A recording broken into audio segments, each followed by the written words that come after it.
अब मैं चाहता हूँ कि एक ऐसे शायर को आमादा सुखन किया जाए जो तरन्नुम से अपना कलाम पढ़ते हैं, और मैं उन्हें अब्बास ताबिश के इस शेर के साथ आवाज़ दे रहा हूँ जनाब कासिर सहसवानी को कि लफ्ज़ तो लफ्ज़ यहाँ धूप निकल आती है, लफ्ज़ तो लफ्ज़ यहाँ धूप निकल आती है, तेरी आवाज़ की बारिश में नहाने के लिए। जनाब कासिर सहसवानी।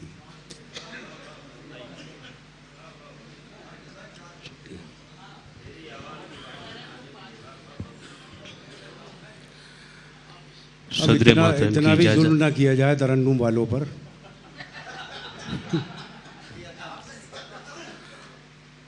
भाई तरन्नुम के हवाले से मुझे पेश किया है तो मैं तरन्नुम से पढ़ूंगा। नहीं, ये तो कोई कह ही नहीं रहा कि आप ना पेश। मैं मतलब पढ़ता हूँ, मुलाहिज़ा फरमाइए कि अपने मुँह जो भी मियाँ मिट्ठू बने रहते हैं, अपने मुँह जो भी मियाँ मिट्ठू बने रहते हैं, अपने मुँह जो भी मियाँ मिट्ठू बने रहते हैं,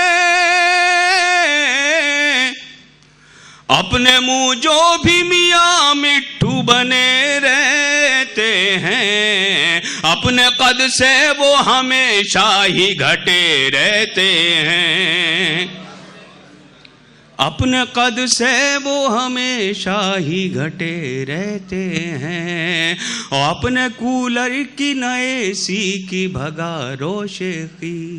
बतौर खास की शेर पेश कर रहा हूँ, मुलाहिज़ा फरमाएं कि अपने कूलर की नए सी की भगा रोशेखी, अपने कूलर की नए सी की भगा रोशेखी, अपने कूलर की नए सी की भगारो शेखी। हम भी एक गांव में पीपल के तले रहते हैं, हम भी एक गांव में पीपल के तले रहते हैं, और उसका दिल देखा तो कांटों का ज़ख़ीरा निकला,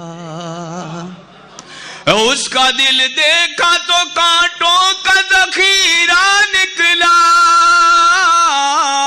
उसका दिल देखा तो कांटों का ज़ख़ीरा निकला, जिसके गुलदान में कुछ फूल सजे रहते हैं, जिसके गुलदान। शुक्रिया, बहुत शुक्रिया, बहुत अच्छे भाई। उसका दिल देखा तो कांटों का ज़ख़ीरा निकला,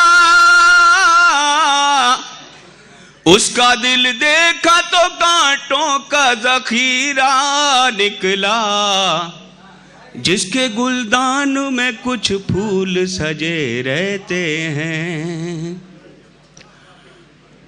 और ये गज़ल का आखिरी शेर पेश करता हूँ, मुलाहिज़ा फरमाएं। जिसके गुलदान में कुछ फूल सजे रहते हैं, जिसके गुलदान में कुछ फूल सजे रहते हैं,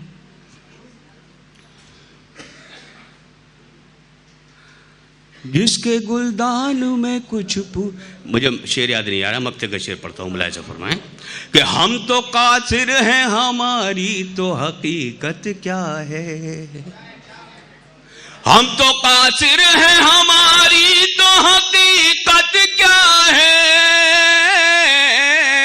हम तो कासिर हैं, हमारी तो हकीकत क्या है, उनके कदमों में शहंशाह पड़े रहते हैं, उनके कदमों में शहंशाह पड़े रहते हैं। बहुत शुक्रिया।